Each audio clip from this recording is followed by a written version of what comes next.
Assalamualaikum warahmatullahi wabarakatuh. Anda rindu mendengarkan kajian-kajian dari ustadz-ustadz kita dari Aceh? Kunjungi channel YouTube Maulizul Akbar NAD. Subscribe, like, share, komen.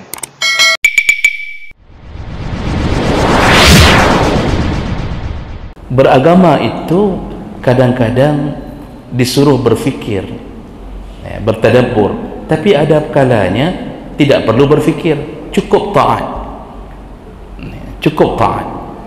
Makanya dulu sahabat ketika mendengarkan wahyu-wahyu turun, mereka hanya mengatakan sami'na wa ata'na. Kami dengar, kami taat.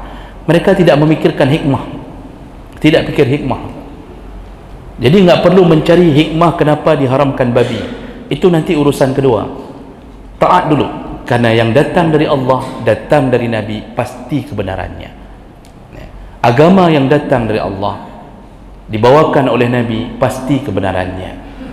Tidak ada agama yang lebih benar daripada agama Islam.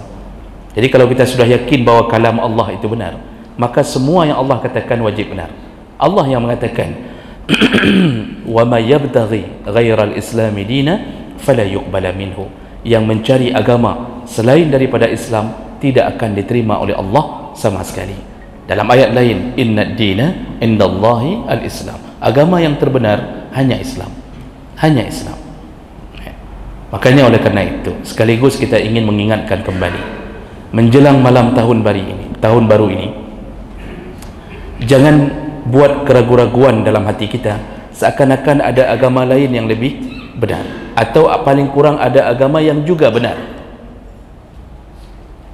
Jangan buat keraguan dalam hati kita seakan-akan ada agama yang juga benar. Tidak ada, Pak. Itu sifat dan sikap pluralisme menyatakan semua agama benar, itu sesat, dipastikan sesat. Tidak benar kalau ada ungkapan yang mengatakan kita semua ke surga, cuma naik mobilnya berbeda-beda, busnya beda-beda. Ada bus Islam, bus Nasrani, bus Yahudi, nanti kumpulnya semua di surga. Itu pemahaman sesat. Yang memahami itu jatuh ke dalam kemurtadan. Itu murtad, Pak. Ini bahaya, sehingga ada orang menganggap remeh ketika merayakan tahun baru, dianggap remeh. Ini kan biasa. Padahal perlu kita tahu, slogan yang disebutkan di dalam agama Nasrani ketika tahun baru itu satu paket antara Natal dan tahun baru. Maka kalimatnya selalu Happy New Year dan Happy Christmas. Satu paket, dua acara, satu paket. Di 25 Desember cuma dilakukan misa, tapi peringatan besar-besarannya di tahun baru. Datang kita lani apa bahasa Indonesia aja?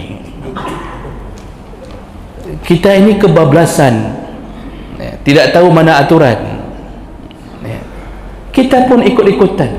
Maka muncullah hari ini yang seakan-akan merasa aman dengan mengucapkan selamat Natal, atau ada yang sudah menyebarkan di WA bahwa kepada saudaranya dia ucapkan selamat tahun baru. Ada yang lebih bodoh lagi, bersalawat di dalam gereja menyambut tahun baru untuk menunjukkan toleransi. Ini bodoh, betul-betul bodoh. Pertama, bodoh dari sisi agama sendiri. Yang kedua, bodoh dari sisi agama yang lain. Apakah dia fikir orang-orang Nasrani senang orang bersalawat di gereja? Coba pikir dulu dengan akal sehat, apakah orang Nasrani senang ada orang Islam datang bersalawat di dalam gerejanya? Sama seperti kita izinkan orang Nasrani untuk menyanyikan lagu-lagu gereja di dalam masjid kita. Apakah kita fikir orang Islam senang? Tidak. Yang Nasrani pun tidak senang orang Islam menyanyikan salawat di dalam gereja. Karena pada dasarnya mereka tidak mengakui Muhammad sebagai Nabi. Nabi itu sekaligus Isa mereka akui, tapi sekaligus anak Tuhan. Jadi ini yang perlu kita fahami. Jangan buat acara apa-apa di malam tahun baru. Yang bakar ikan, kenapa harus malam tahun baru? Bakar aja nanti malam langsung.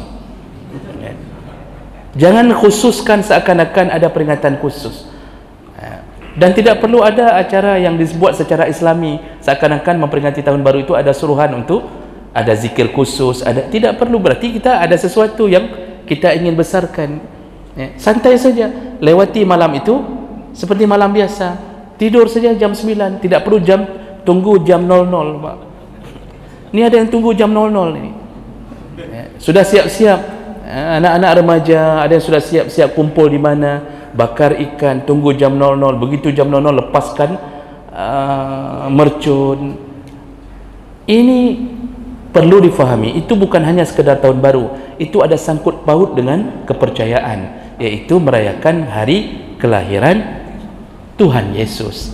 Karena itu yang ceritanya sekarang.